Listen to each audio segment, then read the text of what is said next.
পোলাপানের নিউরনের ছবি দেখে আমার মাথার নিউরন নষ্ট হয়ে যাইতেছে। এই যে এক রকমের নিউরন, এইটা আবার আরেক রকমের নিউরন। এটাতে তো মনে হইতেছে চুল পাম করে আসছে। যাই হোক, এই আরেকটা, এটার আবার চুলই নাই, বোঝা যাইতেছে।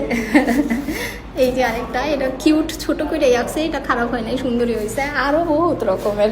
এই যে এই নিউরনের তো এক নিউরনের পরে এই নিউরন আর জায়গাই পায় নাই। এই যে নিউরন, আরও কত রকমের। এটা কি নিউরন ভাই?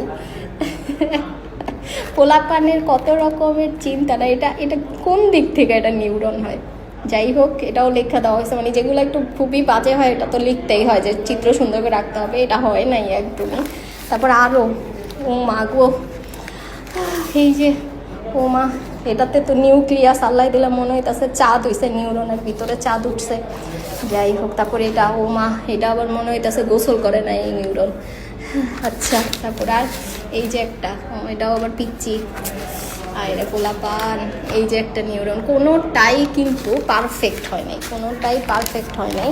কোনো একটা ছবি যদি ক্লাসে একবার না আঁকায় দেওয়া হয়, তবে আমি বলি কোন ছবিটা আমি একদম পারফেক্ট পাইছি, এই যে এটা, এই নিউরনটা অনেক সুন্দর হয়েছে, সুন্দর হয়েছে।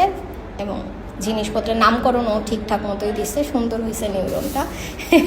আর এই নিউরনটা দেখেন, এটার উপরে মনে হয় বজ্রপাত পড়ছিল, বেচারা কারেন্ট শর্ট পাইছে, নাহলে বজ্রপাতে একদম পুরা ঝাঁঝালো অবস্থা।